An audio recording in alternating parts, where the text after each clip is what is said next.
Republican governor from the great state of South Dakota, Kristi Noem. Governor Noem, how are you? I'm doing great, Trey. How are you doing? I'm doing fantastic. All right, let's talk for 1 second. It seems to be, and maybe I'm naive, we've known each other since we came in as freshmen together. It seems to be the media treats Republican governors like you and Ronnie DeSantis different from Gavin Newsom and Andrew Cuomo and others. Am I wrong or naive in thinking that? No, you're exactly right. I like how you talked about our founders. Because we did have some exceptional presidents in our past. They were flawed men, certainly. They had flaws and made mistakes, but they also led our country through challenging times. And I think what's happened recently is that we've seen the media pick and choose who they want to criticize. This has certainly been a challenging time for all leaders, and especially governors making decisions for their states and for their people.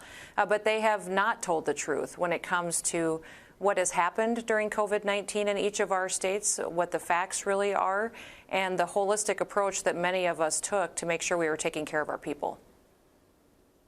Now, you made a decision, I think it was way back towards the end of last summer, that you were going to have schools open in South Dakota. I think I have that right. So I'm sure you were criticized at the time. Now you look like a genius. Meanwhile, there are kids who still aren't going to school. They're still doing virtual learning. What led you to make that decision against the headwind you were facing?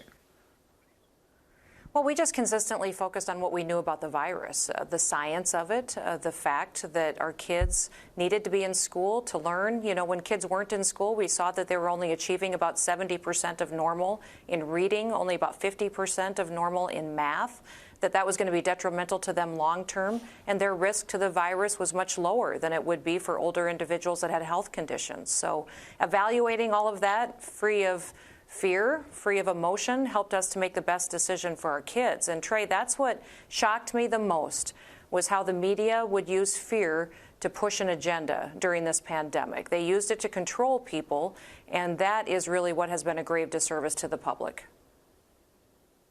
Well, you mentioned leaders of the past. I think if I have my geography correct, some of them are etched in stone in your own beautiful home state of South Dakota, Mount Rushmore. When you think of leadership, the difference between holding office and being a leader, what do you think of?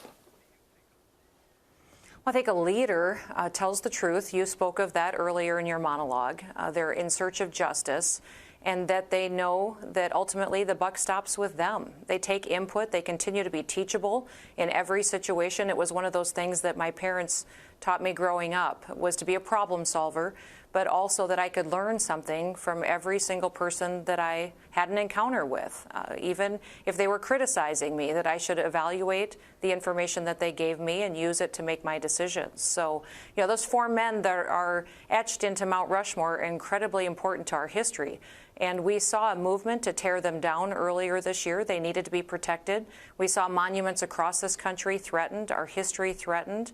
And it's one of the reasons that I've continued to speak about our Constitution, continued to speak about the founding of this country, because I truly believe it is that foundation that has kept America special for so many years. Give us an update on this, on South Dakota, both from a health standpoint and also from an economic standpoint. How are y'all doing?